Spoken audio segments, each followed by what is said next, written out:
Braves versus Diamondbacks game 2. Can the Braves rebound from getting shut out last night? Here's your 15-minute scouting report to talk about it.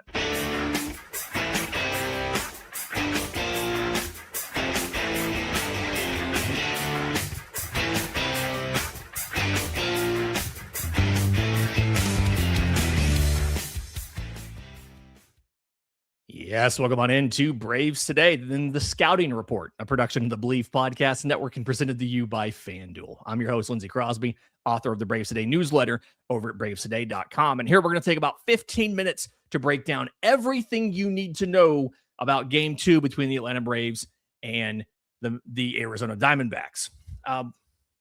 Weather for the game, we're in a situation, it should be perfectly fine. Going to be 90 degrees. So got to hydrate to be great. Bring in your bottles of water, folks. A little bit of scattered showers throughout the day, but we should not have any sort of disruptions for the actual game.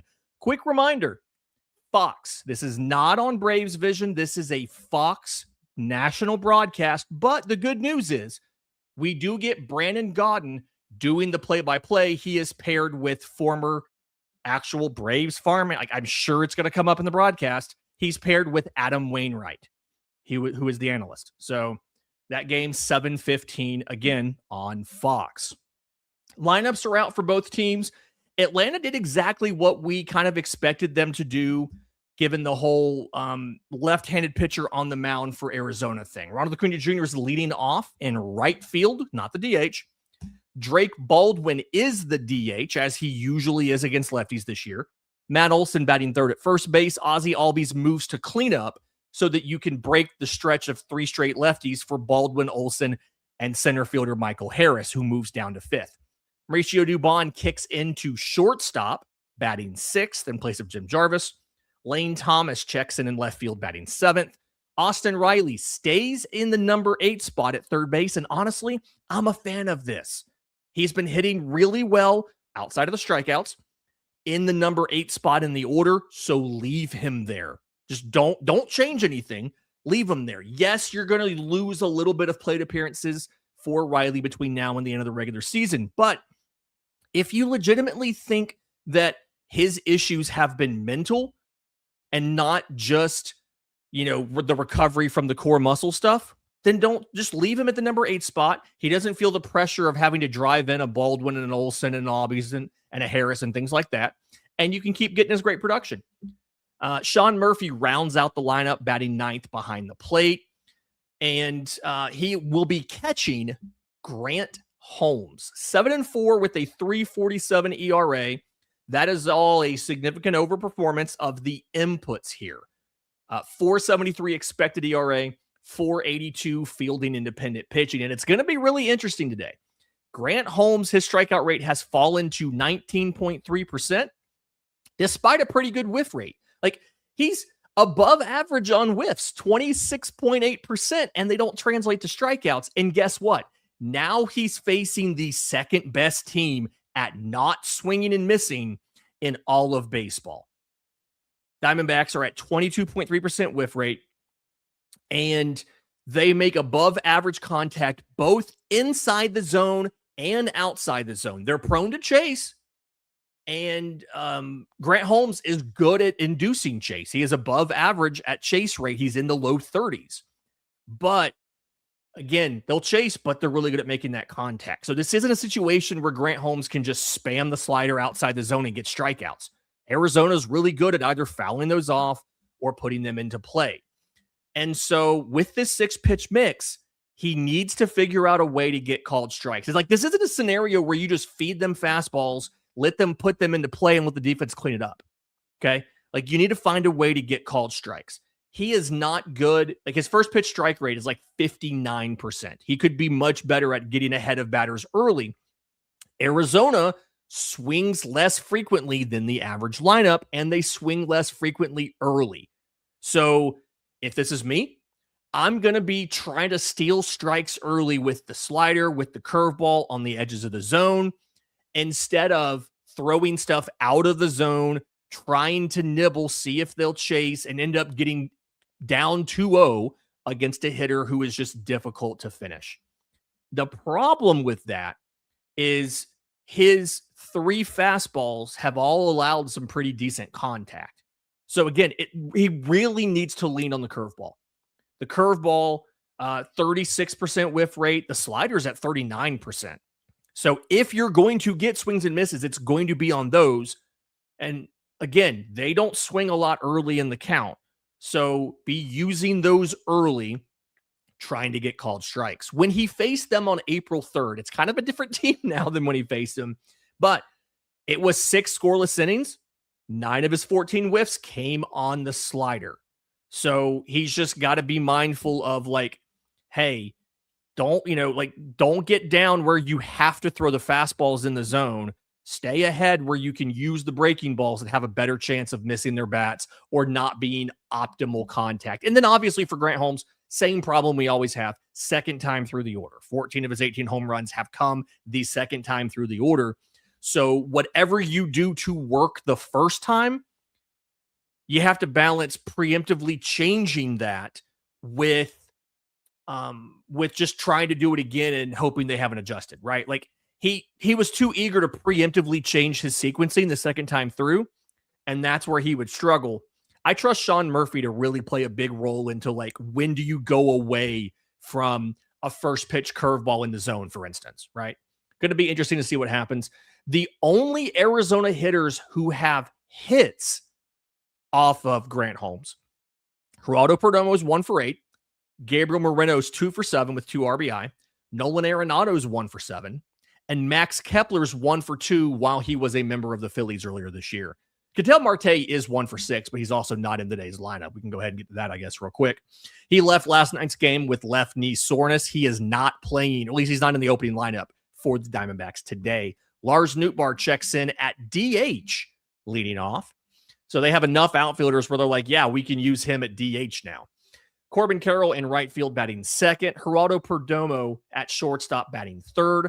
Gabriel Moreno was the cleanup hitter batting fourth, or cleanup hitter behind the plate. It's just 2 days in a row I've said cleanup hitter batting fourth. Cleanup hitter behind the plate for Gabriel Moreno. Max Kepler batting fifth in left field. Nolan Arenado at third base batting sixth. He's been one of the better hitters in baseball as far as improving from first half to second half. So like it's like a throwback to the old Nolan Arenado. So just careful there. Tim Tawa, who started off yesterday's game in center field and moved to first base as part of the adjustments for Ketel Marte, gets a start at first base today, batting seventh. Ildarmo Vargas is replacing Marte at second base, batting eighth. And Ryan Waldschmidt, their prospect, moves from the corner to center field today, batting ninth. On the mound for the Diamondbacks is a really confusing starter, lefty Eduardo Rodriguez. He's 11-4 with a 2.70 ERA, but it's backed by a 4.78 expected ERA and a 3.83 fielding independent pitching. His FIP is a full run worse than his actual ERA. His expected ERA is a full 2 runs worse than his actual. It's a very, very wild distribution here. Some of this comes back to the inputs. 17.1% strikeout rate, 8% walk rate. Some of it comes down to just what's happening. He's really struggling to miss bats. 20.6%. It's 14th percentile. He's given up a lot of contact. Now, it's not always hard contact. He's above average when it comes to hard hit rate, but he's given up a lot of contact. And the Diamondbacks being able to convert that contact into outs is part of the reason there's such a big difference in his actual ERA and his estimators. That being said, last time out against the Dodgers, he pitched 7 innings with just 2 runs allowed and struck out 9. So ERA in the second half is like 4.30. Opponents are batting 2.94, but he's been really good recently. It is a 5-pitch mix. He throws all 3 fastballs. He has a curveball that doesn't break a ton, and he breaks less than average, right? And then he has a changeup. This is something here. Watch out for the changeup. It's his most reliable weak contact pitch. You can't just kind of sit four-seamer. He threw the changeup 41% of the time back in April when he held Atlanta scoreless through 7 innings, right? You've seen him before too. So you have to be mindful of that changeup, but the plan should be hunt the cutter, hunt the sinker. I feel better about the righties and their ability to get to him versus the lefties. And part of that's just the way that he uses these pitches. Against lefties, it's kind of a full kitchen sink mix, right? Four seam is the number one pitch, followed by curveball, sinker, cutter. Changeup is listed overall usage wise as the last pitch, but it's because he's so very aggressive with how he changes things, right? He will throw it 5, 6, 7% early in the count. And when he's behind, when he's ahead, the changeup ramps up to 17% usage. When he has 2 strikes, the changeup ramps up to like 23% usage. Like when there's 2 strikes, this is four seam curveball changeup is what this distribution is. So lefties, you got to be mindful there. Righties, it is a pretty standard four seam changeup package. Those 2 pitches combined for 3 out of every 4 things that he throws. And when he gets to 2 strikes, those 2 combined for 85% usage. So hitting the changeup is going to be a pretty big deal for the Braves today, just kind of overall here. And again, he used it 41% of the time against Atlanta when they faced off back in April. Braves to watch and how they've performed against him. Ozzie Albies is 4 for 7. And then there's a couple Braves that are hitting exactly 333, right? Ronald Acuna Jr. is 3 for 9. Drake Baldwin's 1 for 3. Lane Thomas is 2 for 6. Flip side of this, the bad stuff, Austin Riley's 0 for 5. Michael Harris is 0 for 2. If I remember right, I think he was dealing with a little bit of a quad issue at the time, so he wasn't a full version of Michael Harris. And Matt Olson's only 1 for 10 against Eduardo Rodriguez, but that one hit, of course, is a home run. So he throws slightly more first pitch strikes than balls. It's not massive, but again, it's going to be the number one pitch. Both handednesses we'll see will be a fastball, but for righties, it's like 75% of the pitches you'll see are four seam changeup, which is kind of common for lefties will throw their changeup a lot in those situations because that's the pitch that moves away from the hitter in the right-handed batter's box. Bullpen status for both teams here, really not that bad. For Atlanta, Raisel Iglesias and Dylan Lee, they had back-to-backs on Tuesday and Wednesday. They've had 2 days off. Iggy did start throwing yesterday. I don't think he got fully hot, so we should be good there. But I'd imagine they probably find a way to get him into the game today. Dylan Dodd is a candidate to get the day off. Okay, so he threw 24 pitches last night. I think it was the 8th inning. He really kind of battled too, and some at-bats there. And after throwing 21 on Wednesday, he now has a 45 pitch count over the last 3 days. I imagine they want to try and stay away from him if at all possible. That being said, Didier Fuentes threw 17 last night. Feels like it's going to be hard to stay away from both Dylan Dodd and Didier Fuentes. They've been really reluctant to use Didier twice, to use him on back-to-back days. So I imagine one of those things has to give. Part of this depends on how long Grant Holmes goes. This is probably an in-game decision, right? If Grant Holmes can make it through 6 innings, which he's done recently, right? If he can make it through 6 innings, you probably feel good about going to one of those guys and not the other. Or maybe they're like, hey, we can trust Tyler Kinley on a back-to-back, or we can give Victor Medeiros the bottom 3 of the order and then plan to use Dylan Lee in the 8th and Iggy in the 9th if you have a lead, right? But if Holmes goes 4 or 5 and the pitch count's high and you got to pull him, you may have to go with both Dodd and Fuentes if you have a lead and you're trying to protect it, right? For Arizona, this is a better bullpen situation. I would assume the entire pen's available.